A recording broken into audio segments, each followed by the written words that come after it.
पारदर्शी चक्की। श्रीनाथ चौहान उस गांव में पत्नी मंजरी और 6 साल की बच्ची अलेख्या के साथ एक छोटे से घर में रहता था।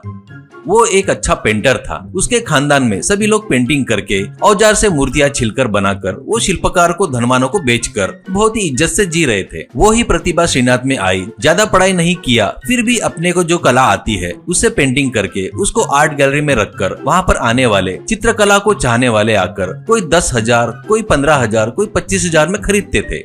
तो वो पैसे उसे 2 से 4 महीने तक उसके परिवार के लिए बस होते थे। पर हर महीने पगार मिलने वाली नौकरी वो कितना भी छोटी क्यों ना हो वो नहीं करता था। कब पता नहीं कौन सी पेंटिंग बिकेगी पता नहीं रहने से घर चलाने के लिए पैसों के लिए राह देखते रहता था। ऐसे ही श्रीनाथ का परिवार परेशानियां झेल रहा था। तो एक दिन फाइन आर्ट्स डिपार्टमेंट में काम कर रहे मुकुंद पंचोली करके आकर, अरे श्रीनाथ, अपने गांव में माजी जमींदार अभी अभी उनकी माँ मर गई। उनके सम्मान में उनके कुल देवता कामेश्वरी देवी का एक छोटा मंदिर और उस मंदिर में हर प्रकार की शिल्पकारी पेंटिंग बनवाकर वहाँ पर एक प्रार्थना स्थल बनाकर अपनी माँ का कर्जा चुकाना है करके मुझे बुलाए तो मैं गया था। जमींदार के महल में ही ये कंस्ट्रक्शन होने वाला है। उसके लिए अच्छे शिल्पकार और चित्रकार को पुलाव करके उस मंदिर को सुंदर बनाव करके वो काम मुझे सौंपे। मुझे तुरंत तेरी याद आई। 2 महीने तक तेरे को फुल काम रहेगा। श्रीनाथ बहुत खुश होता है। श्रीनाथ ही नहीं और भी 3-4 शिल्पकार मूर्तियां बना रहे थे। चल रहे काम को जमींदार कभी कभी आकर देख रहे थे।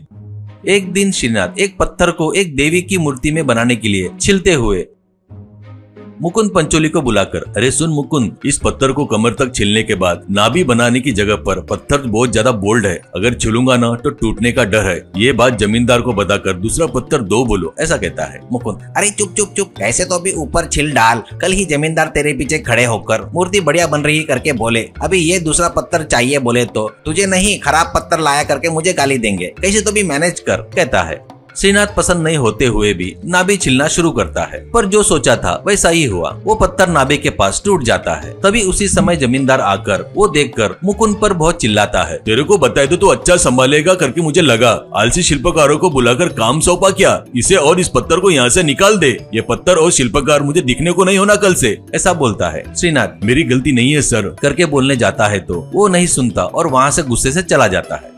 श्रीनाथ गीली आंखों से आधे बनाए सो मूर्ति को छोड़कर दुखी होकर जाते रहता है तो मुकुंद, ए रुक रे, उस पत्थर को भी तू ही ले जा। तू बहुत अच्छा शिल्पकार है करके बुलाकर काम दिया तो ऐसा कर दिया तूने। इस पत्थर को लेकर जा घर में रखकर पूजा कर ले करके मजाक उड़ाते हुए कहता है।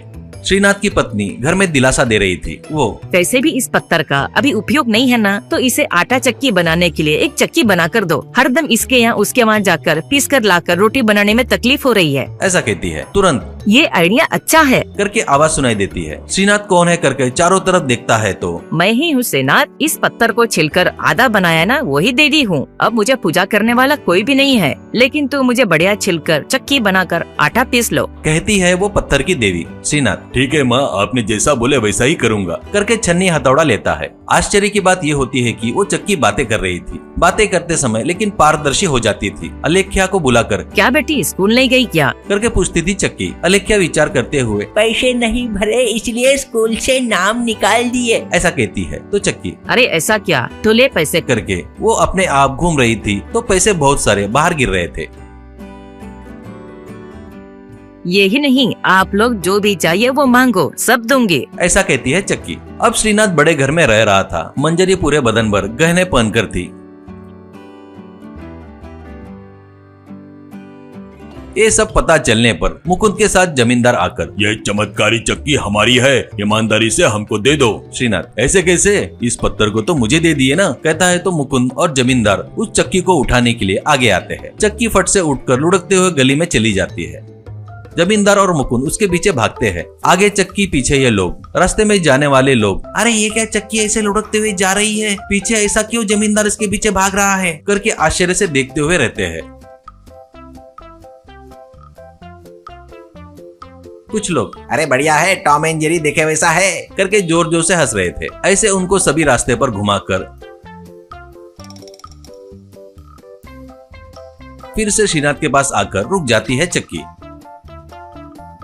तब तक जमींदार और मुकुंद बदन भर मिट्टी से भरकर कपड़े फट जाते हैं और वो थककर चल भी नहीं पा रहे थे। अगले ही दिन श्रीनाथ अपने परिवार के साथ उस चक्की को लेकर दूर दूसरे गांव में चले जाता है।